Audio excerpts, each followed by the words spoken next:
Bismillahirrahmanirrahim. Assalamu alaikum everybody. Today we're going to continue with the chapter that we had been doing about advertising and public relationing.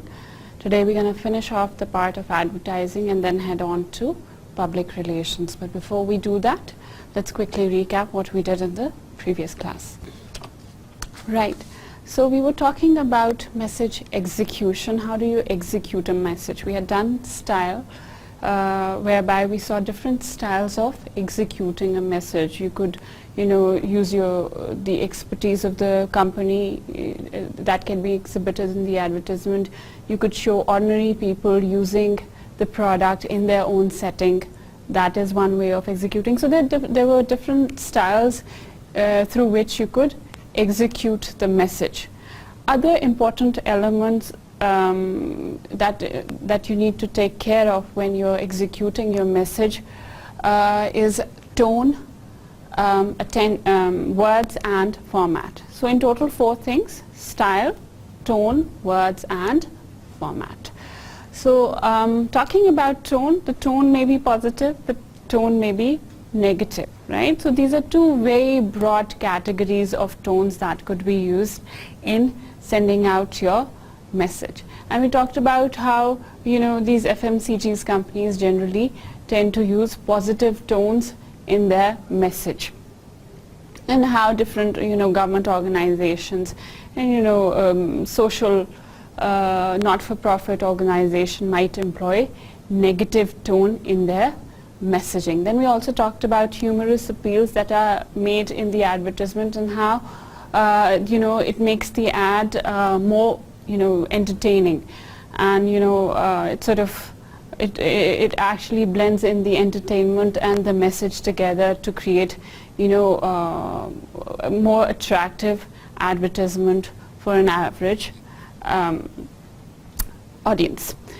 Now we also talked about words, and how words, choice of words say a lot about who the company is, who the person is, right? So choice of words is extremely important. We took the example of WWF, and we saw how beautifully they chose words to tell people that they need to contribute towards conserving the environment, right? Then we talked about format. So format essentially includes 3 things: illustrations. Illustrations include all the pictures that would go in, all the graphics that would go in your advertisement, right? So what sort of illustrations would you use in a particular advertisement?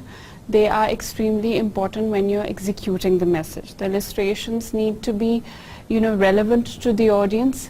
They should be socially acceptable. They should not offend anybody. So all these considerations need to be taken care of when you're sort of designing or executing your message. Alongside the illustrations that you use and the sort of colors that you use, you need to also make sure that the headline of the message is very engaging. Every time a customer looks at the advertisements, he just doesn't see the illustration, but the other thing that catches his attention first is the headline of the message. So headline needs to be designed in such a way that it grabs your attention quickly, and forces the reader to read the rest of the information that is available within the message. Then lastly, the copy of the advertisement. Copy includes all the other things that you say in an advertisement. For instance, in a print advertisement, there would be a picture, there would be headline, and the rest of the text that would be placed within the advertisement, that would be copy of the advertisement. The copy of the advertisement needs to be proper. It should provide all the information that the customer might want. It should be relevant to the whatever the illustrations and whatever the headlines have been used, right? So all these things need to be in line with each other. Then we talked about consumer-generated messages, and how it is a wonderful opportunity for marketers to come up with advertisements that are costing much lower than what the average ad costs them. So we talked about how an average ad in US costs around $5 lakh, and an average YouTube video would cost you not more than $10-12, right? So YouTube videos are an excellent source of consumer-generated messages, and the companies are using these videos to communicate to the people. Also, they're placing advertisements on YouTube, social media. Again, a wonderful source of advertising. Then we talked about how companies initiate contests, and as a result of those contests, not only does the brand get publicized, but also you get a lot of consumer involvement. And once you get the consumer involvement, then it is very easy to convince the customer into buying your product and staying loyal to your company and being a positive word of mouth, right? So contests are again a wonderful way to generate consumer messages, right? We talked about how consumer-generated messages are important to marketers. Firstly, as we talked about, it costs you far less money. It is easy on your pocket to rely on consumer-generated messages. Then you have new creative ideas. We talked about how if the company is advertising, it would stay in its nutshell and not go out of that. But if an independent person is coming up with the ideas, he may think out of the box, out of the nutshell that the company has created for itself, and come up with very innovative and creative ideas. There's fresh perspective on brand. You get to know what people think about your brand, and not just that, but you get people involved in your brand as well. So it's sort of a two-way communication that takes place in this. Another important aspect when it comes to consumer-generated messages is that people tend to listen to their opinion leaders more than they would somebody who is saying something on the television, right? So what companies do is they send out their products to those opinion leaders. They try the product out and put their messages on social networking websites, and people go view it, and as a result of which they purchase the product. So the information that comes in from somebody that you trust is more valuable for a consumer, and that's what's happening in consumer-generated message. If I trust, let's say, somebody ABC who makes videos on YouTube, and if he says this particular product worked for them in terms of skincare, I might go out and purchase the product. But if some random person comes on television and if he says the product worked for them, I might not trust them. So again, these are a few positives of the consumer-generated messages. Then we talked about major steps that are included in selecting advertising media. Which media would you advertise your product on? There are 3 steps to it. The first step is that you need to decide on the reach, frequency, and impact. Once you've decided on that, you go for media vehicles. What sort of media vehicle would you use? And within that general category, you select the particular category, and once you've selected the particular category, then you decide on the media timing. Now, selecting advertising media, talking about the advertising media, the first thing that you want to see is the reach of the media. So reach of the media is the measure of percentage of people in the target market who are exposed to the ad campaign during a particular period of time. So how many people would be able to view the advertisement? How many people would be able, the company would be able to communicate with, is the reach of the advertisement, right? And once you've decided on how many people to reach out to, then you decide on the frequency. Frequency is how many number of times would an average person that you decide to reach out to would view your ad. So let's say the company has decided to reach me as a consumer, so that would be reach, and they want to make me see the ad 10 times. That would be the frequency of the ad. So 10 times I would see the ad 10 times, and that would be the frequency of the advertisement. And lastly, the impact. So if I see the ad 10 times, is it important for marketers? Yes, it's important for marketer. But what is most important for marketer is how I would respond towards that advertisement that I've seen, right? So if I've seen the ad 20 times, would I go out and purchase the product? Not necessarily, right? So what is important for the marketer is that as a result of reach and frequency, are they able to translate that reach and frequency into a purchase, and that is decided upon the impact. In the other class, we talked about TRP ratings, TV ratings of programs, and how it was an important measure to tell you how many people view the advertisement, right? And which program is popular. And companies generally tend to place their advertisements in programs that have high TRP ratings, right? So an average company would want to place their advertisement on drama that people are generally watching these days. But another important consideration to look here is that TRP, high TRP ratings, does not necessarily means that, you know, it is for sure that you need to place the advertisement there, right? So you need to see if that high TRP rating includes your audience as well, right? So the people are watching that drama a lot, but is your target audience also watching that drama or not, right? So if you're trying to target, you know, maybe a teenager, let's say, you know, a young teenager, and you want to sell your product, or you want to reach out to that particular segment of the market, and if you are advertising in a program that the teenager does not like to see, then placing an advertisement on that high TRP rating program wouldn't be a very good idea. You want to select a program that segment of the society or that segment of the market likes to see, right? So you need to find TRP, high TRP ratings, and at the same time relevant TRP ratings as well.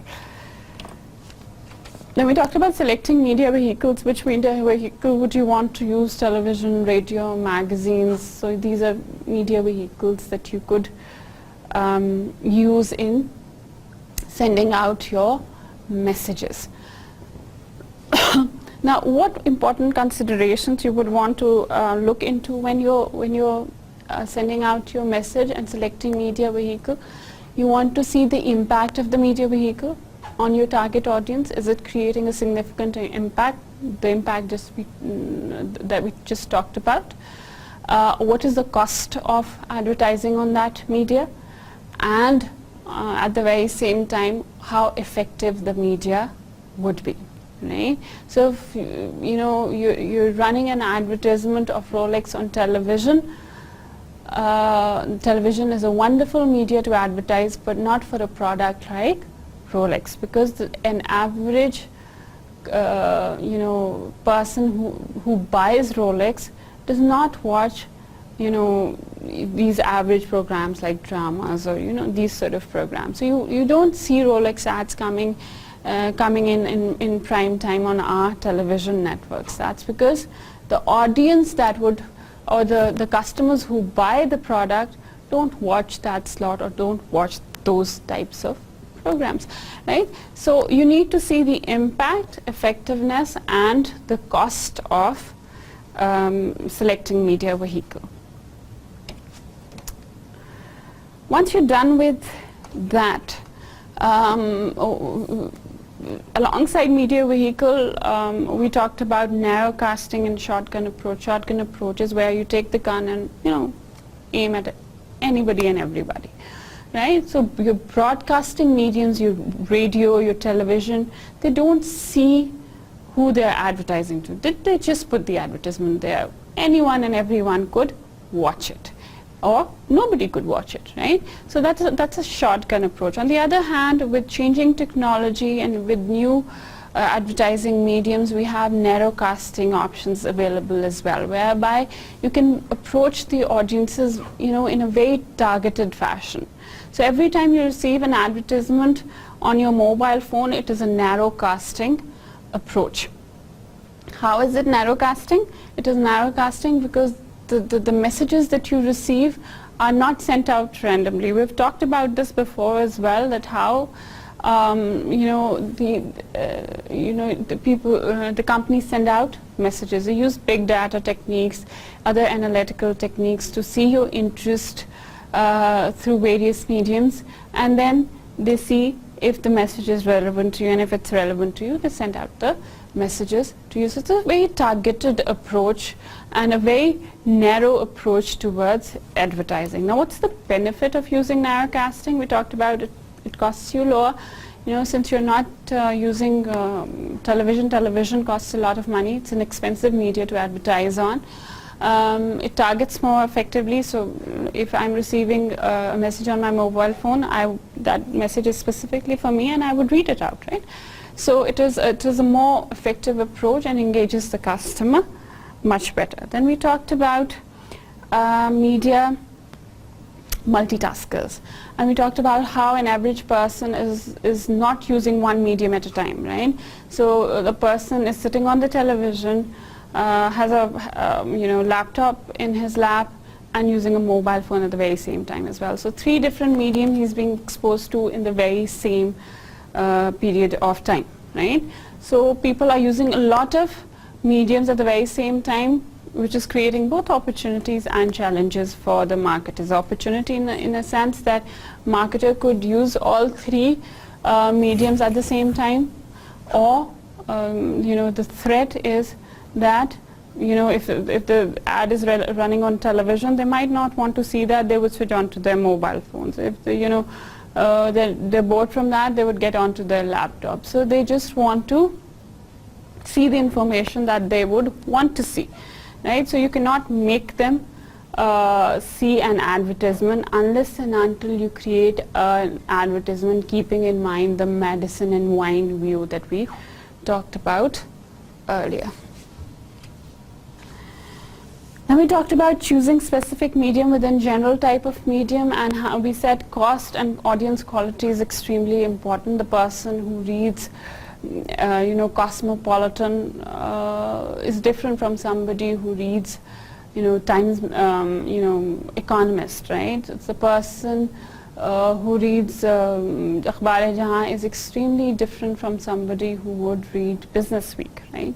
So that is audience quality. You need to keep in mind the audience quality and the audience that you would want to target. Alongside that, you would also need to calculate the cost per 1,000 people, right? So you calculate the cost per 1,000 people to see which specific medium would be cost effective for your company.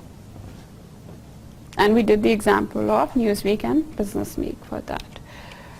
Then we talked about when deciding on media timing, the planner must consider seasonality. So we talked about how companies advertise in seasons.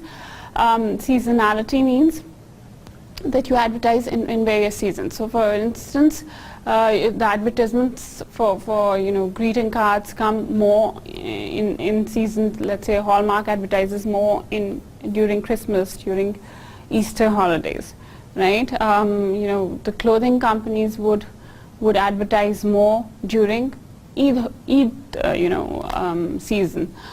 So this is seasonality. You advertise as per season, and alongside that we also talked about the pattern of advertising. Would you place your advertisement evenly throughout the period that you would want to advertise, or would you place it unevenly, right? So if you're placing the ads evenly, after a specified time period of time consistently, that would be continuity of pattern. And if you're sending out advertisement unevenly, so maybe you send more advertisements, or you advertise more during the weekend, and for the rest of the week you don't advertise, or you advertise less, that is pulsing of the advertisement. That is uneven distribution of advertising. Then we got down to the last part of advertising decision, that was return on investment when it comes to advertising, and we said there are no metrics available that could specifically tell you that this is the return on investment on your advertising. So you need to make an educated, calculated guess when it comes to return on advertising, right? So how do you do that? You could do that through communication effect and through sales and profit effect. Communication effect is, before looking at the advertisement, what was the response of the audience, and after looking at the advertisement, what was the response of the audience. So that is communication effect. I beg your pardon. Sales and profit effects. Right, so sales and profit effects is a technique whereby you see different sales and profit effects in different regions, right? So you use the same promotional technique, you employ different promotional techniques in different regions and see their effect on your sales and profit. And that is return on advertising investment. Then we talked about other considerations when it comes to advertising. We talked about how companies do advertising. So for instance, small companies that do not have a huge budget, they go for sales department who advertise for them. The companies who are bigger, they could have their own advertising agency, or they could hire an advertising agency who could advertise for them. So depending upon the type of organization that you are, you choose your advertising options. And we also talked about international advertising decisions, how companies generally what they do is they standardize their advertising campaign and sort of twist and tweak a little bit depending upon the culture that they're getting, they would be placing their advertisement in. So according to their social norms, according to their culture, according to the local land, they would change the advertisement slightly, but the basic idea would remain the same. The execution would pretty much remain the same except for a few elements. So that is international advertising decision. We also talked about how regulatory environment is different, how cultural environment is different from country to country, and you need to sort of respect all those things and change your advertising campaigns accordingly. Right, so getting to today's lecture, working of an advertising agency. Now we've been talking about what the importance of advertising, how you do an advertising. Let's talk about how an advertising agency works. Now this is a very basic model of how an advertising agency would work. Now every advertising agency has its own working, has its own set of functions that it can perform for the client. But this is a very basic way of how an advertising agency would work. Right. So first thing that you need to consider here is that in advertising, every client that you have is your account, right? So for instance, a company that advertises for this particular university, for them this university would be their account, right? So for instance, Channel 7 advertises for ComStats University, and ComStats University would be an account for Channel 7. And for each account they have an account manager who would be regularly interacting with the account, right? So there would be an account manager from Channel 7 who would be dealing directly with ComStats University. Right, so in the first step what happens is the account manager meets the client to identify any problem that needs to be resolved, right? So any problem that needs to be resolved, the client would tell the account manager. Based on that problem, the account manager would create a creative brief. Now what happens in a creative brief is sort of a starting point for the creative department and from there on the creative department works. Now, what is the content of creative brief? It is a very brief document, and it talks about excuse me, it talks about the standing of the company, the SWOT analysis of the company, the strengths, the weaknesses of the company, the positioning of the product, who the target audience is. So all these important details about the company, about the product, and about the segment that the company needs to target, and most importantly, the problem that the company wants to resolve. All this information is written down in a creative brief, and that is shown to your client and to your creative department. Now, what creative department does is, based on that creative brief that the account manager has handed over, they start creating ideas, right? So they would tell the account manager, we need this much time, to work upon it, and they start creating ideas. Once they've created ideas about resolving that problem, they take those ideas to their creative director. He gives their feedback, and they pick and choose what are the best ideas, and then what they do is they have their production team on board, right?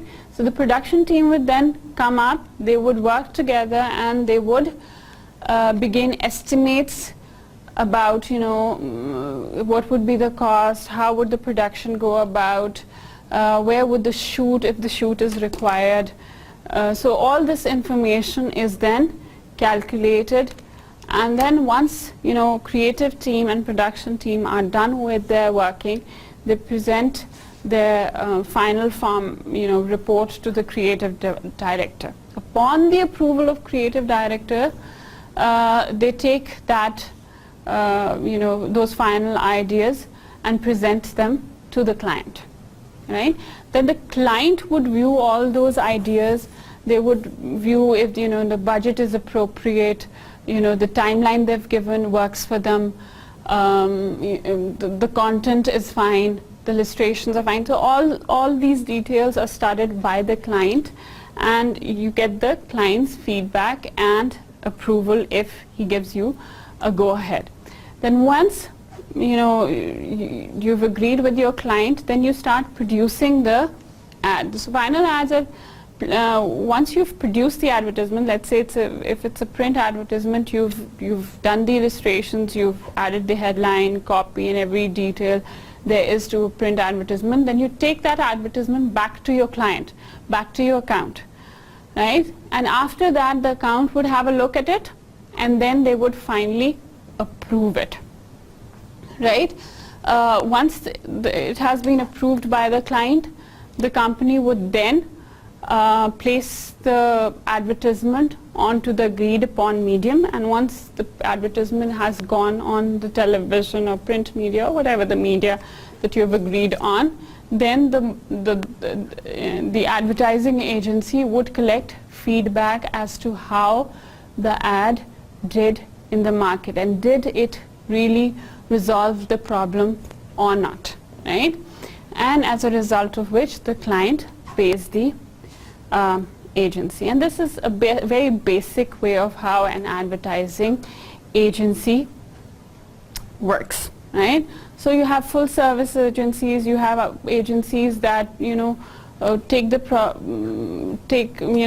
start from your creative brief and then place the product for you, do all the monitoring for you as well, and then there are companies who just do the media placements for you. So depending upon the type of services that you would want to get, you go to a relevant advertising agency, right? But this is how an advertising agency works. Now, this was all about advertising. Now, what companies or what an average person generally thinks is that you cannot succeed in business world without advertising. Now, this is something which is not true, right? So there have been companies who have spent far less than you expect them to spend, and they've made fortunes. So advertising is not the only answer when it comes to success of an organization, right? There are many other tools that you could employ, and you could still promote your product wonderfully well. For instance, Walmart does hardly any advertising, yet they are one of the most successful companies on the planet. Same goes for Amazon. It is again not a very, it does not spend a lot on advertising, yet it makes fortunes. Yes, Jeff Bezos is one of the richest man. He's probably the richest man on the planet, right? Talking about Starbucks,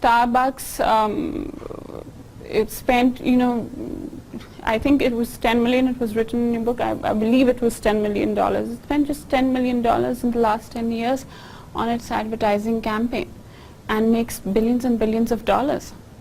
So $10 million is peanuts, right? It's nothing for a company like Starbucks. So when it comes to success of the organization and promotions, advertising is not the sole answer.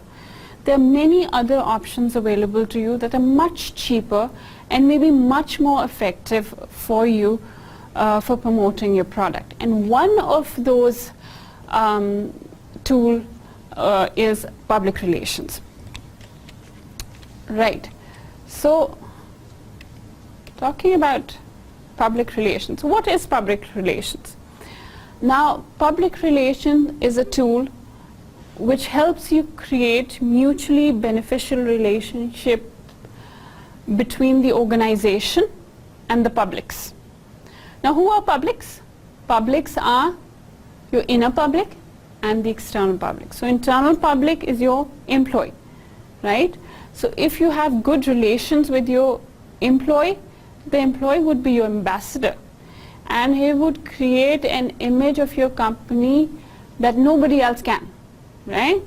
So you just don't want to have positive relationships from the people outside the organization, but from within the organization. So in PR, what you do is you create mutually beneficial relationships with the publics. The public may be internal, your employees, and external. External include your media, external could include government, external could include your investors, external could include your customers, right? So there are many publics. We've discussed publics in detail in previous chapters. So you want to create good understanding, mutually beneficial relationships with your publics when it comes to public relationing. A more formal definition given in your book is building good relationships with the company by obtaining favorable publicity, the first element. Then you want to create a good corporate image. And the third element when it comes to PR is that you would want to avoid, or you want to address any unfavorable rumors or stories or events that are taking place with your name, right? So these are three important elements when it comes to PR. The first one being you would want to publicize your company, the first element. The second one is you want to create a goodwill of the company. You want to create a good corporate image. Now, good corporate image is extremely important for a company. Good corporate image leads to goodwill of the company. Goodwill is your asset, and an increase in your asset is something that every company looks forward to, right? So you want to create goodwill. Once there's goodwill in the company, more people would be interested in investing in your company, as a result of which your overall company would grow, right? So the second element is creating a good corporate image, and the third one is you would want to address any rumor there might be, any story that might be circulating in the industry, in the market, that could tarnish your image, right? So you would want to address that. You would not want to put your position forward so that people know where you stand and that you're not doing anything wrong, right? So you want to clarify your position, and for that PR is a wonderful technique. Now, talking about PR, now public relations department in an organization, or if you're hiring an agency from outside, performs many functions for you. The first function that a PR department or somebody who's providing you with the PR services would do is it would provide you with press relation function, or it would act as your press agency.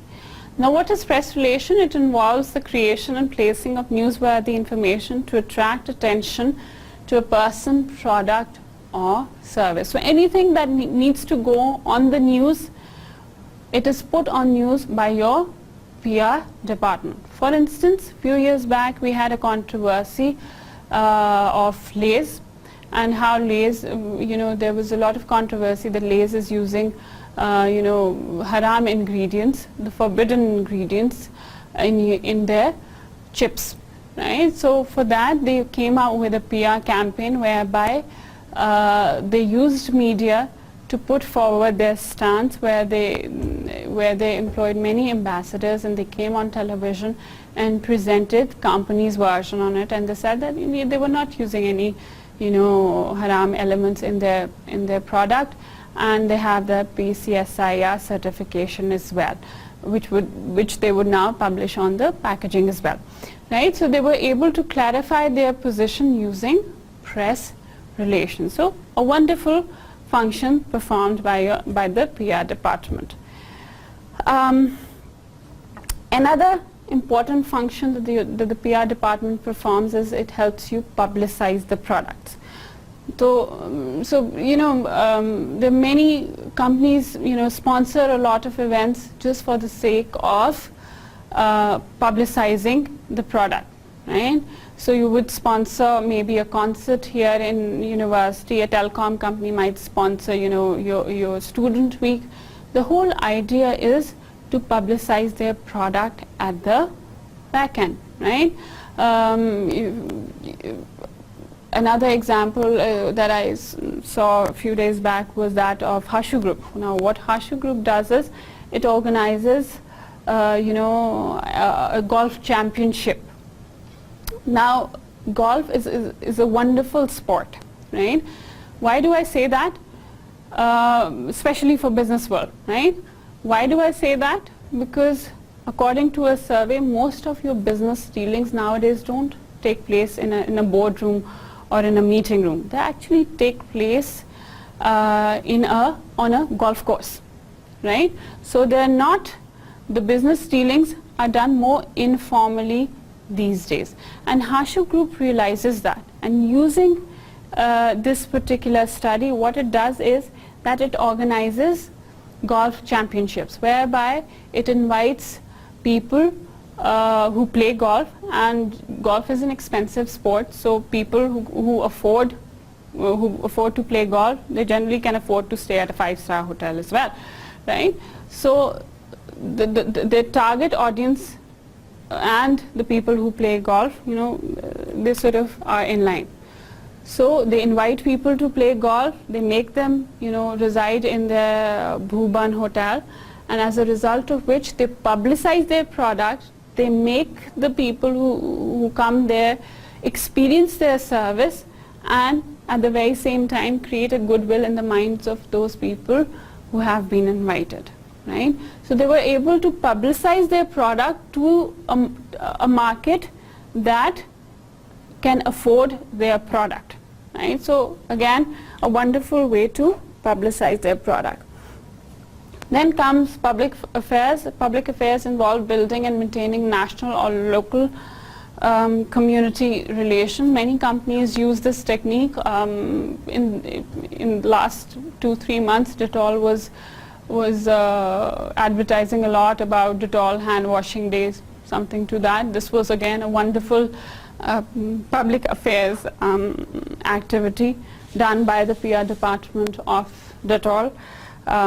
These days we have Coke advertising that Hum Ek Hain movement, again a public affairs effort by the public relationing department. Then lobbying involves building and maintaining relationship with legislators, government officials to influence legislation and regulation, right? Again, an important aspect of PR. You want to, have good relationship with the government officials. You want to have good relationships with the legislators, so that you may be able to tell them what you want from the government, what you want to, what sort of legislation would help you grow as a business. So you want to have good cordial relationship with the government officials, with the legislators, right? So for instance, your telecom PTA is a regulatory body for telecoms here in Pakistan, and what telecoms do is during the Eid season, during Ramadan, they sent out gifts for the officials of PTA, right? So somebody who's working in PTA, they would receive maybe a cake from Marriott, a box of dates from Batil, which is an expensive brand, right? So this is all a technique done by the PR department for lobbying with the government officials and legislators, right? So this is all PR, public relationing. Then comes investor relations. You want to, of course, make the investors happy, because if the investors are happy, then they would keep on investing in your company and you would keep on doing your business. So you want to keep your investors happy. Then development involves public relations with donors or members of non-profit organization to gain financial and volunteer support.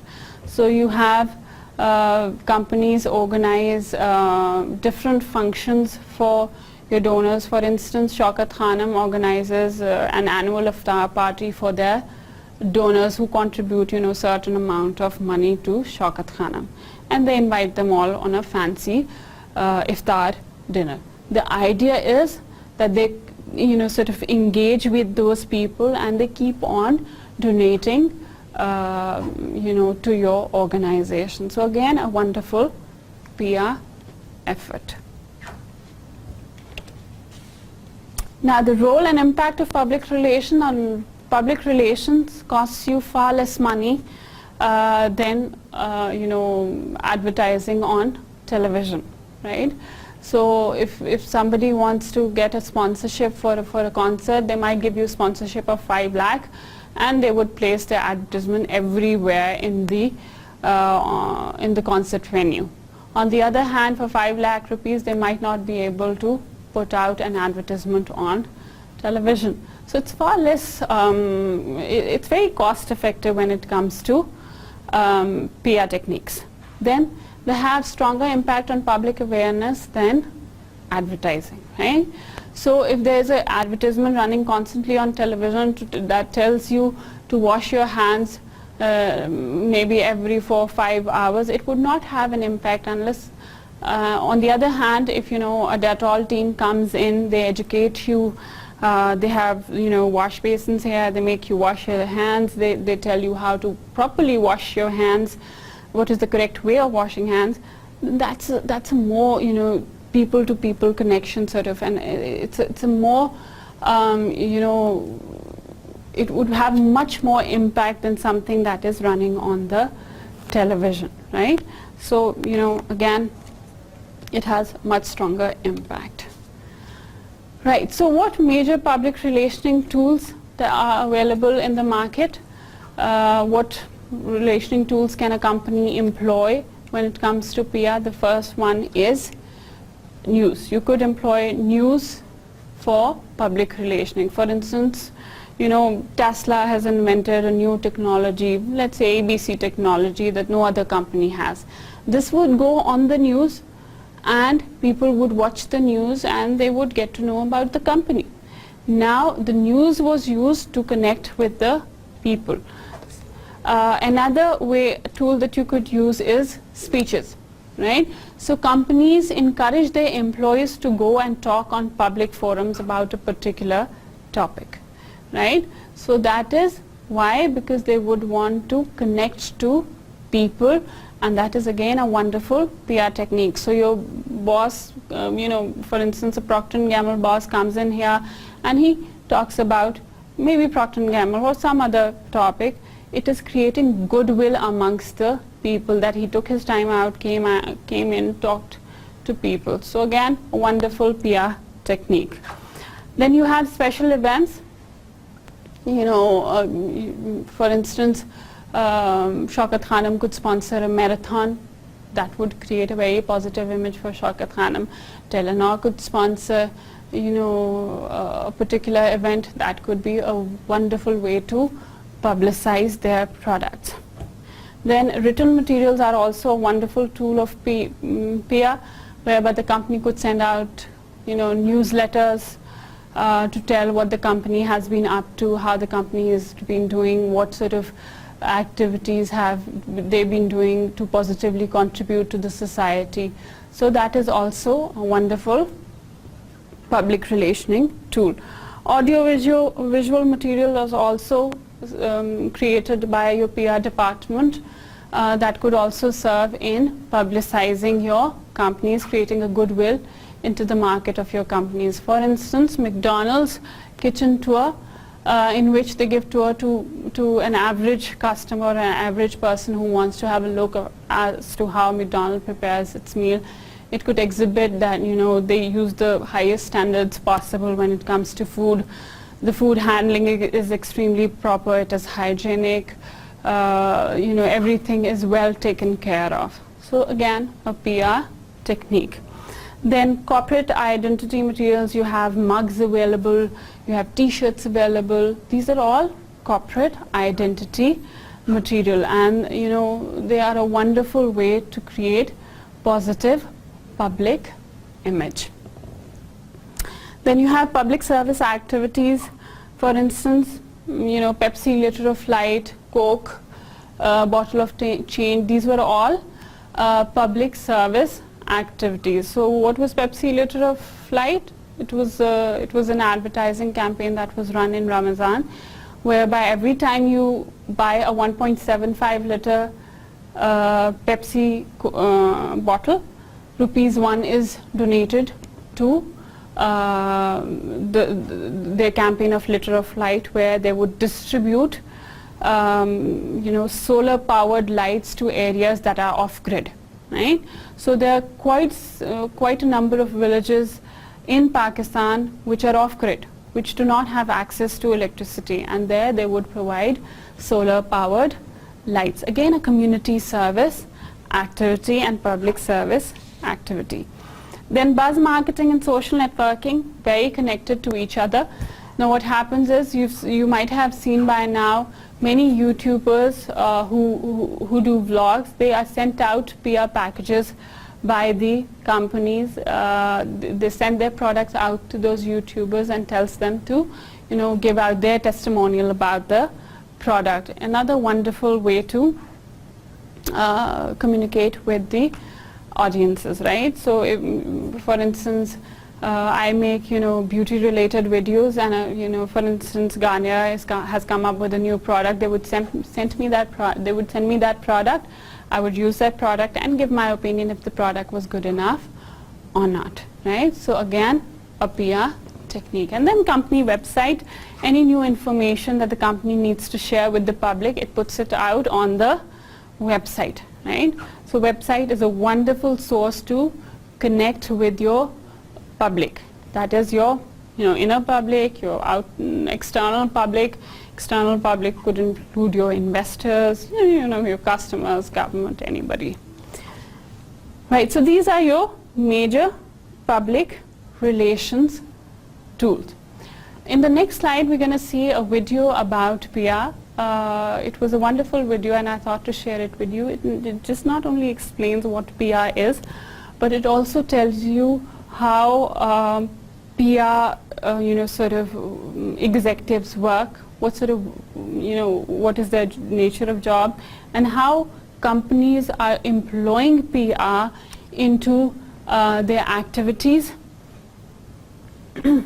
how they're employing PR into their, average working, and how it is benefiting them, right? So we're going to see the video now. Public relations is notoriously difficult to define, though advertising agency JPL does a good job in their ad here. Is it managing your image? Is it spin? Is it blasting news releases? That's not how we see it. To us, it's about your story and the chance to tell it. It's about relationships with real people, your customers, who today will embrace your story if it's made for them. A little less dynamically, the Public Relations Society of America defines PR as strategic communication processes, building mutually beneficial relationships between organizations and publics. Some PRSA professionals describe what they do this way. It's client development, it's business development, it's helping the agency build a better business. We work with our clients to develop ideas and strategies and execute tactics to help get their stories on the television news, their radio news, on internet, and our latest services are utilizing mobile to help use mobile as a communications platform to communicate directly with consumers. Before moving on to take a look at some of the different kinds of PR, it's important to take a moment to remember that although the industry is often depicted as high-paced and exciting, the reality is that it often involves assembling corporate reports, late nights with bad pizza, and long meetings in community halls, especially when you're just starting out. Although communicating with external audiences is typically what we think of first as PR, employee relations is an important and growing field. Employee, or internal public relations, is focused on the organization itself, with a goal of making the organization a place where people are happy to work.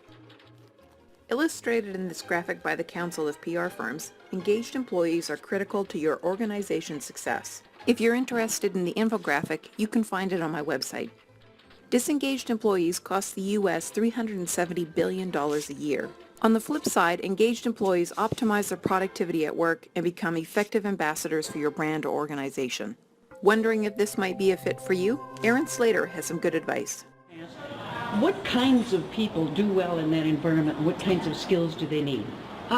People who like a structured environment, people who like to work on one mission continuously rather than having a lot of diversity in what they're working on. L'Oreal's European Director of Employee Relations describes his role this way. Employee relations means to deal with people. So as a consequence, I think that social relations are essential at L'Oreal because we want to deal effectively in a good way with our people, with our employees. We want to have a constructive dialogue with people, with their representatives, with unions, with stakeholders, and we put a lot of energy to do that and to make it happen. Want to know what skills matter most for the job market? Aaron Slater has good advice for that too. You know, I always say as much as technology and all the new gadgets and, knowing the top of the line, latest, application for the smartphone and all of that is certainly very valuable. Basic reading and writing skills are just so valuable and so important in any job you are ever going to take. If you can't write effectively and not in a text message, you're gonna lose out a lot. So basic writing skills, I think, are absolutely the number one thing that employers look for now because they know that we're in a digital age where everybody's talking in 146 characters.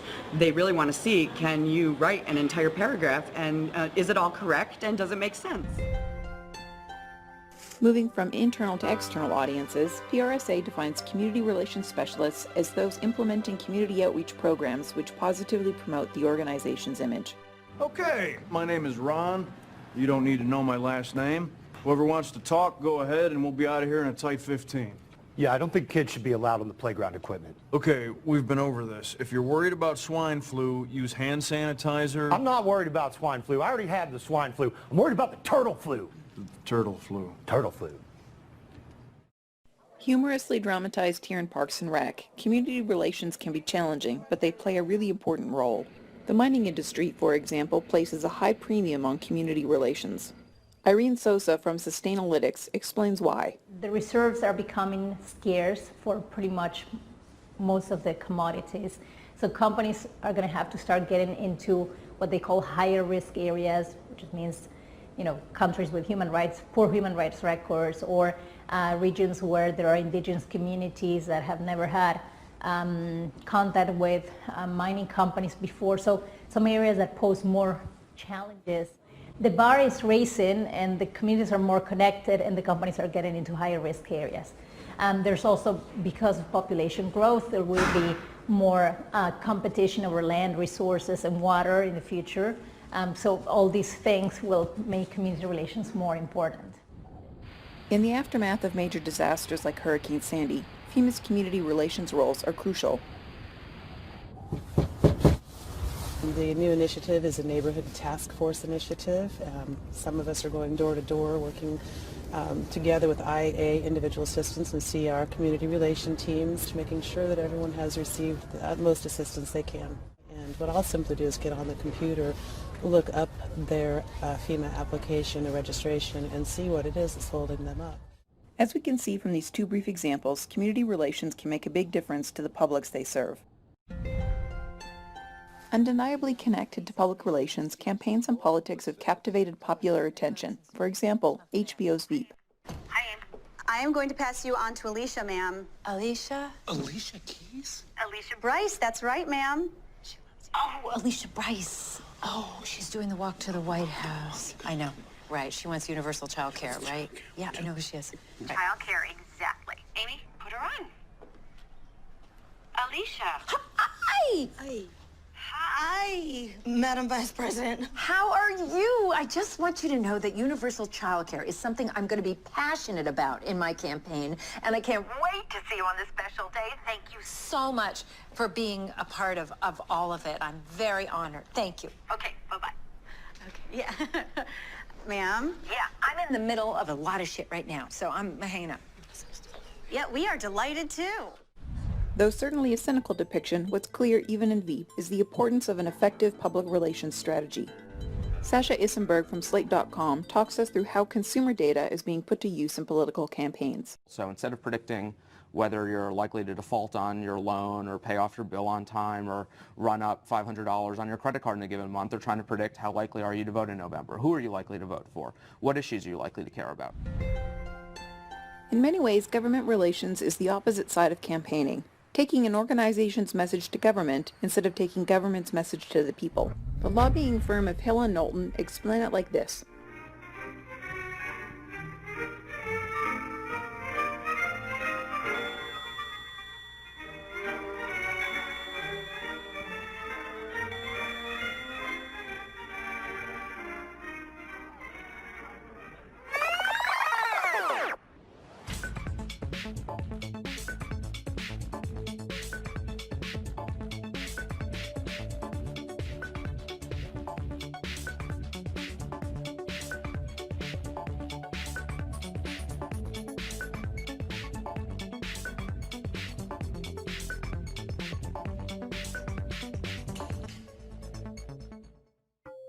Wondering what a career in government relations involves?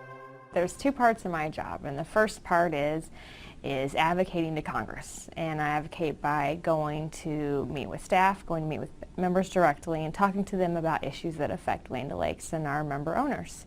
And the second part is communicating that back to headquarters, back to our staff and our executive team, and to our member owners.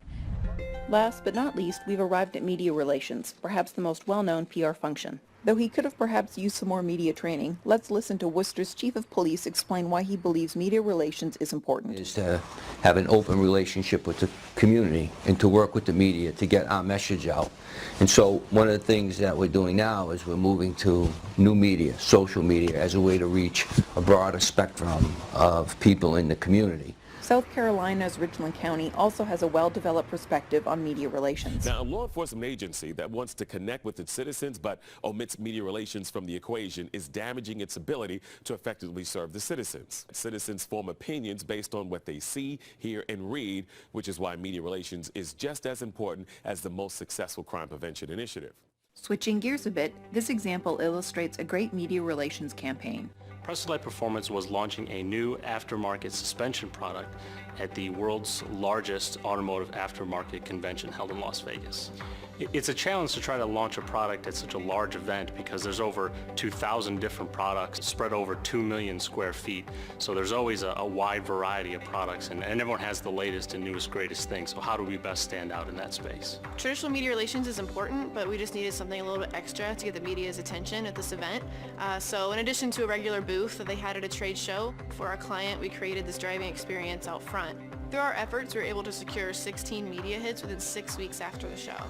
We made sure that we got the media list of everyone that was going to be attending the SEMA show, and we took the time to go through the list to make sure that we were targeting the correct people for the audience we were trying to reach.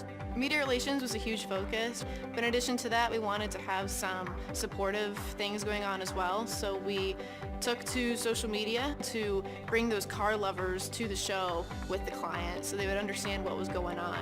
We used different tools such as Twitter, Facebook, even Tout, so we could show them videos of what was happening out on the track and on the showroom floor. We were able to combine our data department, our communications department, and our multimedia department together to create a digital media kit to provide that great experience for the media person as he or she was covering the story. The majority of the immediate hits that we received from SEMA could definitely be attributed to those digital media kits that we sent as soon as we returned. Seen in this short overview, public relations is an important and compelling part of our social world. Right, so this video was taken off the internet. The video explains what is public relations, how do public relation affects your business, and then it identifies various functions of public relations, and that includes community relations, government relations, media relations, and campaign and politics. And lastly, it also identified some wonderful PR campaigns that were run and that were huge success. So with this, we've come to the end of the lecture. We would continue with the next chapter in the next class. Thank you very much.